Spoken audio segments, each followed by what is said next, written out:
Hello, and welcome to the Swamp Fox Valley Railway. My name is Joe Macaluso, and I'll be your host for this afternoon. Today, we're going to talk about installing a turnout with an undermount, slow motion turnout machine. Turnout machine is made by Tortoise. It's an under table mount. It has a little spring wire that comes up through here. There's a fulcrum that will install, and it mounts with two 1/2-inch number 6 screws on the top. Let's talk about some of the tools we're going to be using. We'll be using a razor saw, a drill. We'll be wiring it up later. We'll be putting in 2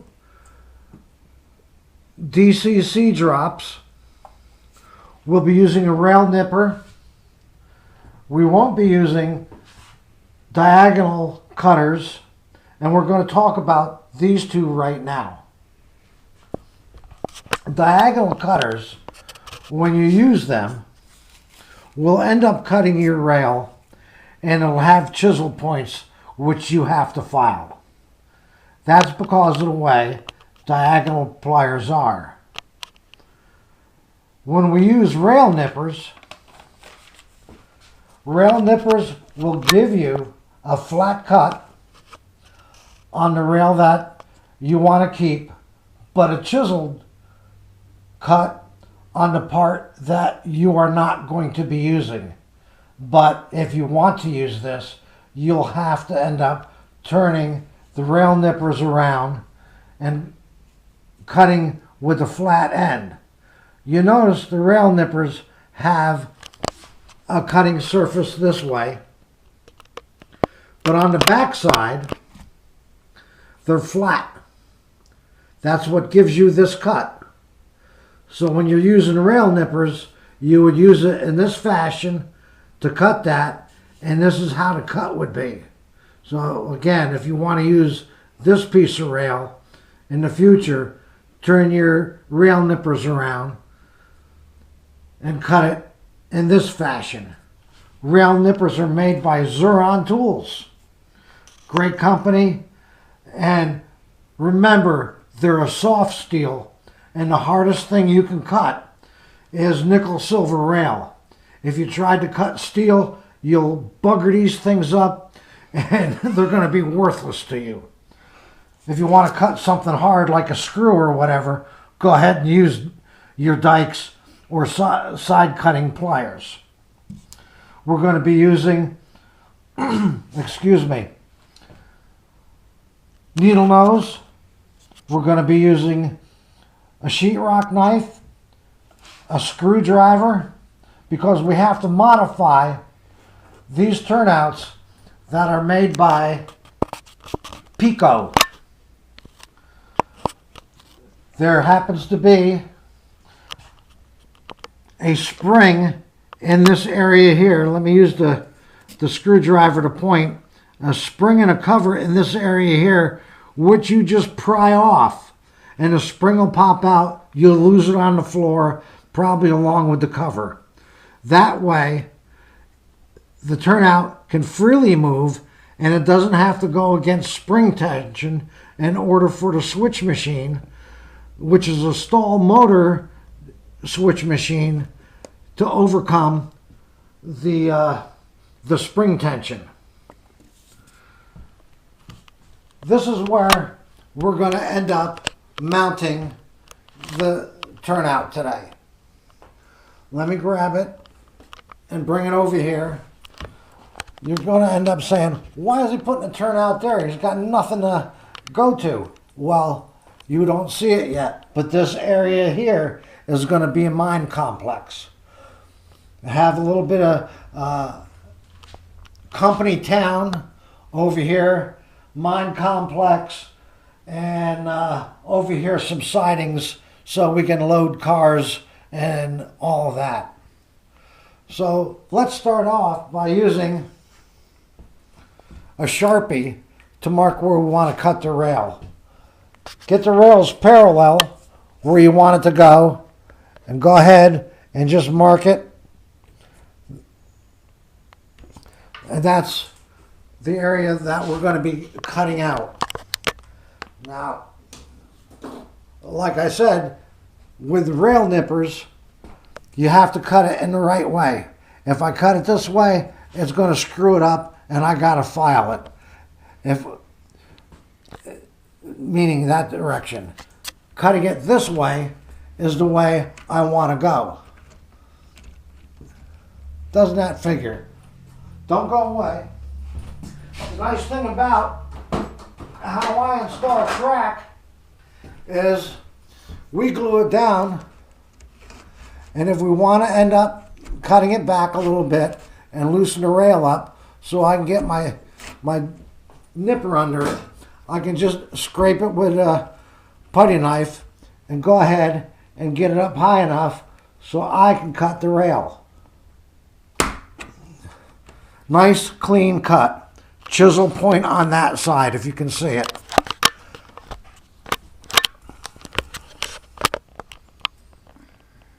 See that? We're going to do that to the other side, right across from that cut. So I'm going to get on the other side of and into my bench work. Remember, cut it the right way. If you're doing it, you don't want to mess it up, because then you'll be really mad at yourself. And I've done that once or twice. Gotta move your hand. My lovely assistant is helping me. Bam.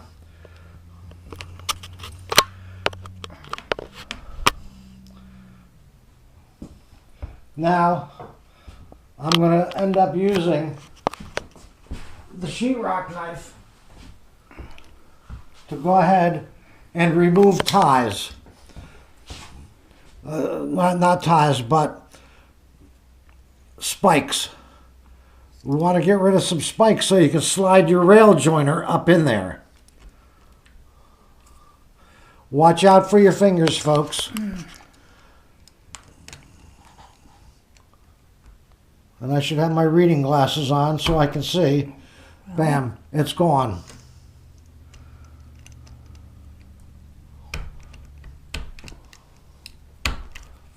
It's gone. I have to do the same thing on the other side. Oop, we don't want to. I can't see it. Oh well. That way, now I can slip a rail joiner up underneath the tie. Look at here. If I can get my knife underneath it, I'm good to go.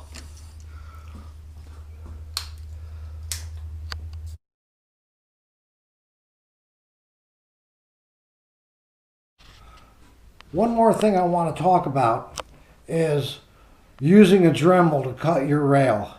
Unless you have a very large cutting disc, you're going to end up cutting your rail at an angle. I'll show you what I mean. If I put this here, I can't cut that rail whatsoever, can I? Unless I move it at an angle. So if I have a piece of track here and I'm trying to cut it, I'm that much higher, and look at the angle that it ends up plunging in.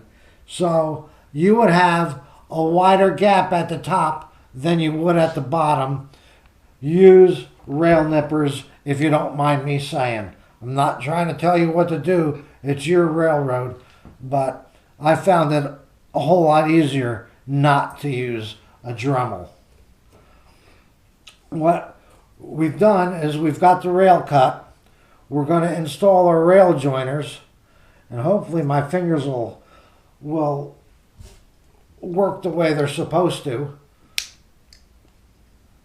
I use my sheetrock knife to slightly lift up the rail so I can start the rail joiner.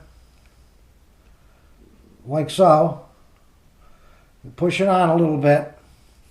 Grab my other rail joiner. And my lovely assistant has pointed out to me that I got big old hands that get in the way of the camera, so I'm trying not to do that. We'll get this one started. If I have difficulties, I'll use a pair of needle nose to get it started.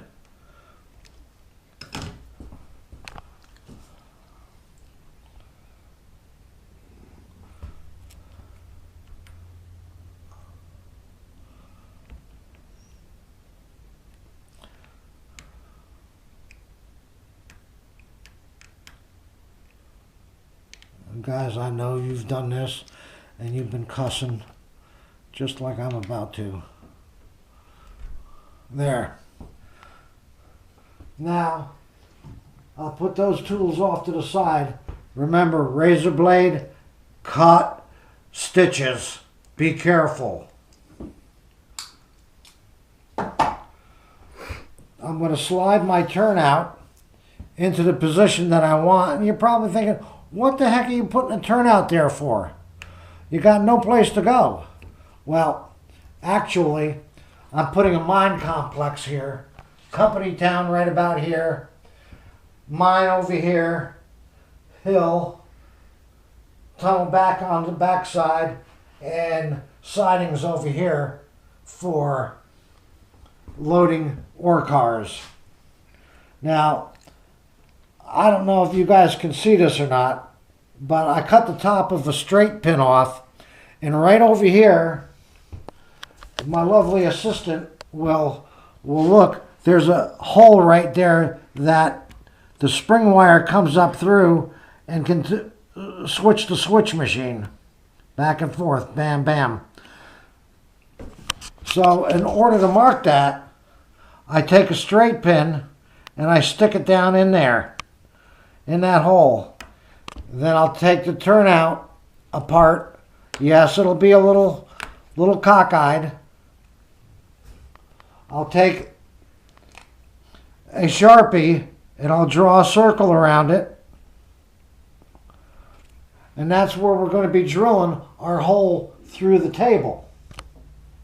So we can bring out the turnout linkage spring up through and get into the hole of that turnout. Right there. I gotta get the drill. My lovely assistant is helping me. What would I do without her? 1/2-inch drill hole. Nice and slow.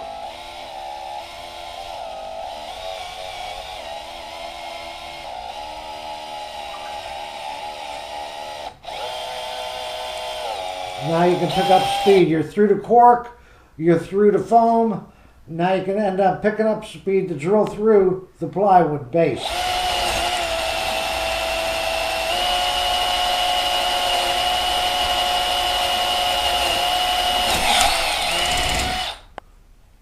I usually wallow it out a little bit. Check for burrs on the other side. That hole's pretty good and clean. And of course, what we have now is a mess on the table. Use a vacuum. Don't throw it on the floor. But then again, blow it at your assistant. Now we're ready to put together the switch machine, and we'll do that in a few minutes.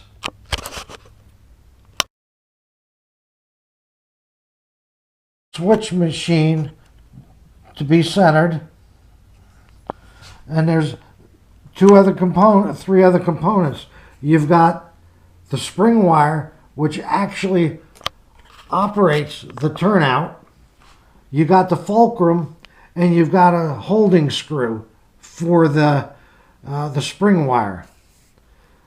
With the spring wire, I grab just a little bit of the end because you got to go through almost 3/4 of an inch, and plus the length of the switch machine. So all you have to do is put a little 90-degree bend in your wire. That looks like it's about 90 degrees, maybe a little bit more. You can adjust it. Now I'm going to have to get my glasses. I'm going to reach across here, folks, or not, and put it on. There's a tiny little hole right there. Right there. That this wire has to get set into. I'll insert my fulcrum from the bottom.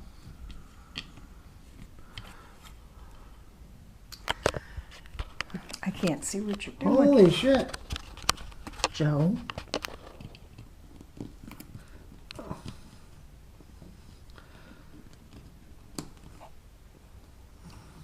And I set it very close to the bottom. That way I have more movement at the top. If I ended up setting it up higher, I have less movement at the top.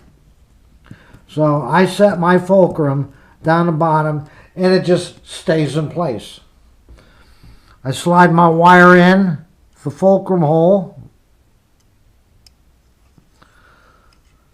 put it in to my holding hole like that, and then there's a screw that captures it and holds it into place. That's the little screw right there. Don't lose them. They're next to impossible to get replacements. They have a bigger head on them and weird threads. So I'll go ahead and I'll screw that into place.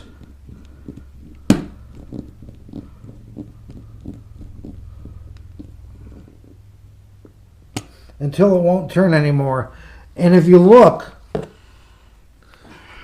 you can see that the head of the screw presses up against the wire and holds it in place. Okay. Now what I do is I'll set that pretty much as center as I can get it. Because when it comes time to put it over here and install it in the hole, you want to get it pretty much in the center of that hole. So I'll go ahead and I'll look at it from the bottom side and up, and that looks pretty darn good. And it'll sit there at an angle, but when you put your turnout on it, it gives you the flexibility to line it up with the rail joiners. Can't see it because you're in the light. Go this way. There you go. Now I see it. I'm going to take it out for the time being, because remember we said we were going to set up for DCC. So I'm going to have to get my drill, change the bit, and then when I come back, we'll be drilling the holes for the DCC and putting the DCC rail joiners in.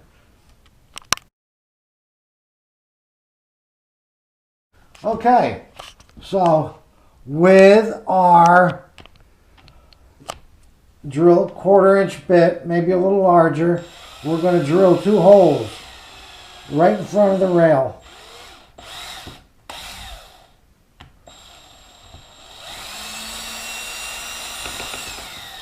You don't want to be hitting the rail or the ties.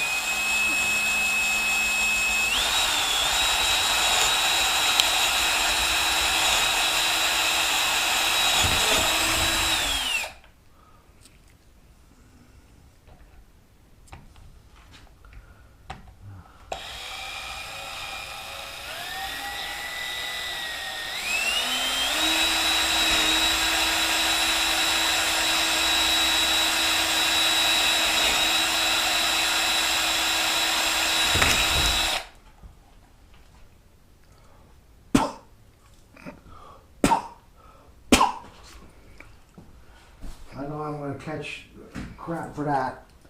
We have black and red. Same colors as you use in DC. Your rails are basically color coded. You want on the outside mine is red, but now that it's on the outside over there, as we come and we loop back, now my red is on the inside because we're looping back in on itself. So my black wire will go down here. Wait a minute. I want to make sure. No, I lied to you. End up having red on the outside, red on the inside here. Make sure you always carry your polarity through. You don't want to mix up, because when you have a short circuit, you'll be pulling your hair out trying to figure out where it is. Back to my readers. I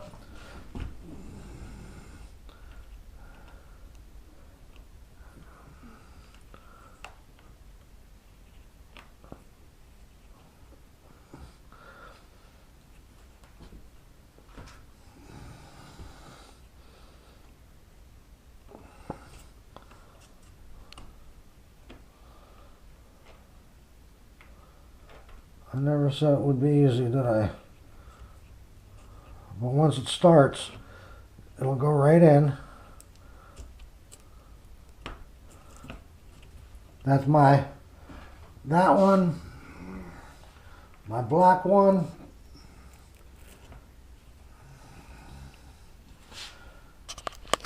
and my DCC bus has the same colors, black and red, so I can't possibly really hose it up. But sometimes we just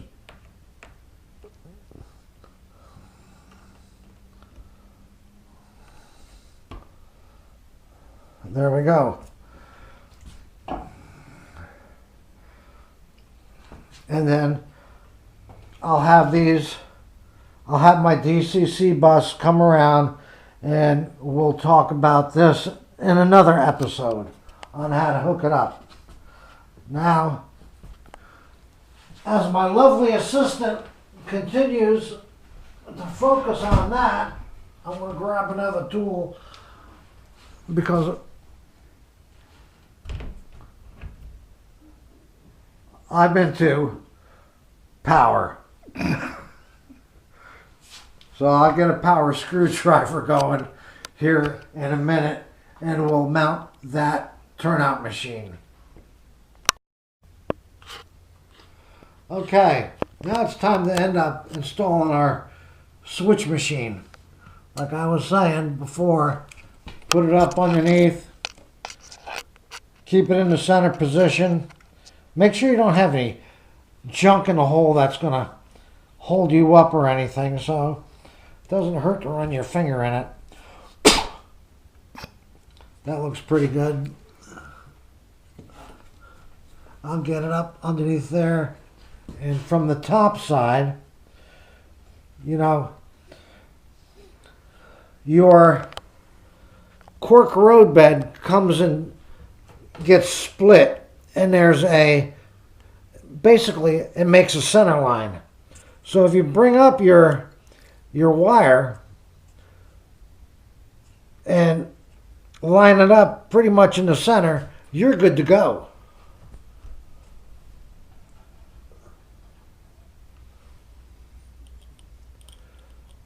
Half-inch number 6s.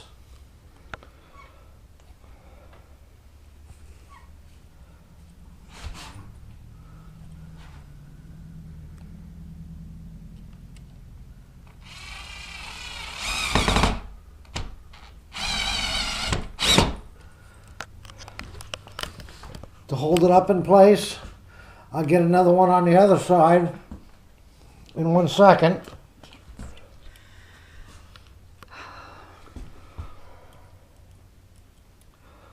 Put them in diagonally. If I put one in the front hole, Next one's going to be in the back hole.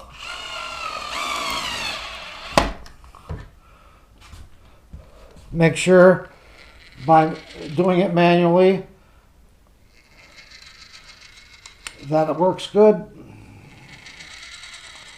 This one's rubbing. What are you doing?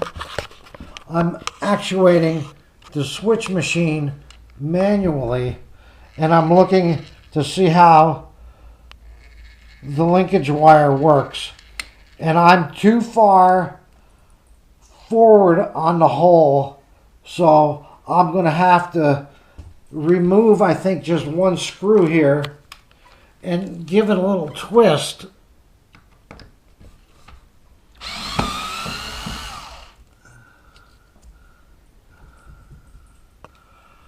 And then actuate it again to make sure it's not getting hung up. Yep, there's some booger in there that I need to get out.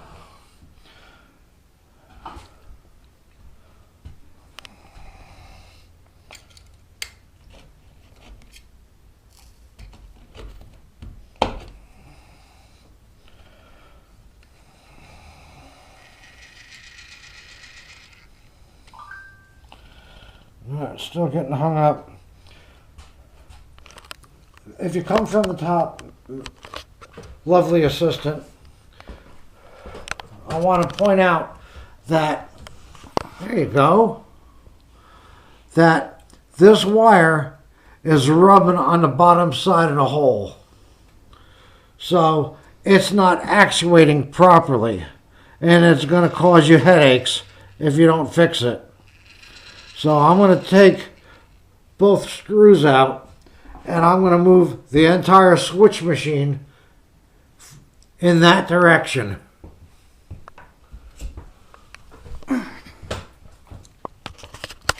Always, always check your stuff, because it'll save you a lot of cussing and everything later on down the road. Put it again in the center.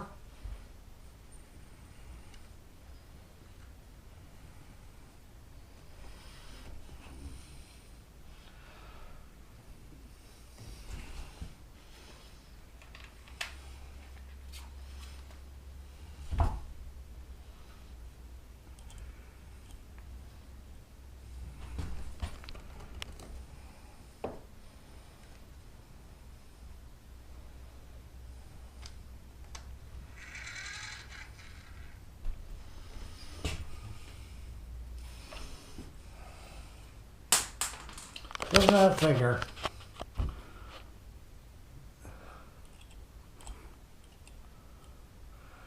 You know, they make a product that we use in the hobby called goo. It's always good to put just a little goo on the end of your drill bit. I mean, screwdriver bit to hold the screw in place.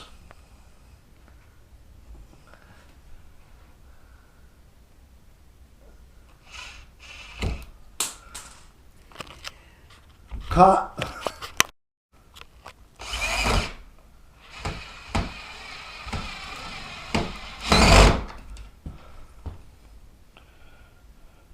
Double check your work, like I said. It's going to stay in place as long as you got a good tight screw. Opposite corners, one in the front, one in the back. You don't have to put 4 screws in this in order to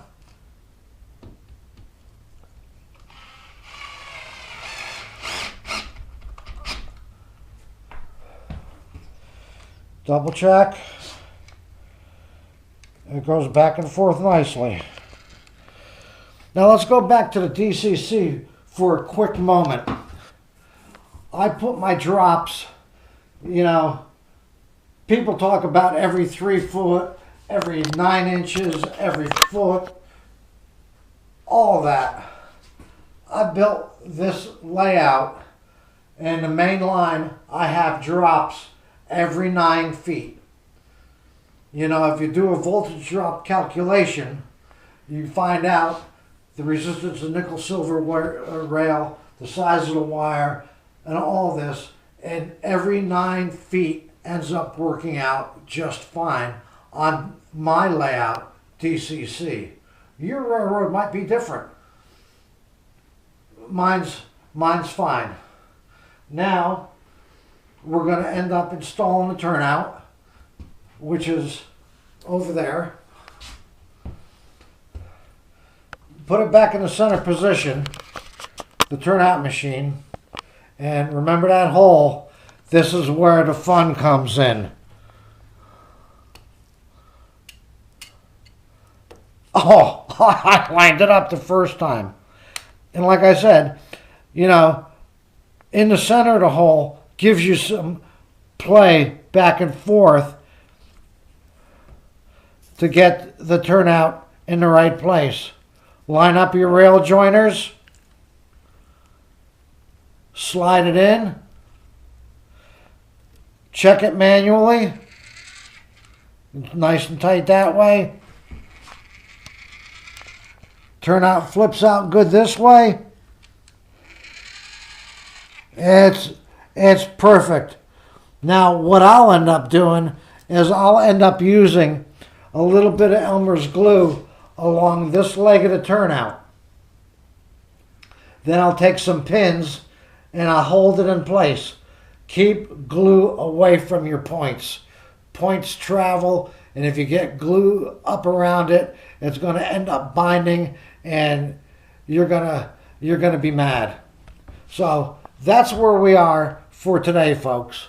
We have this wire, this installed, and come try ya.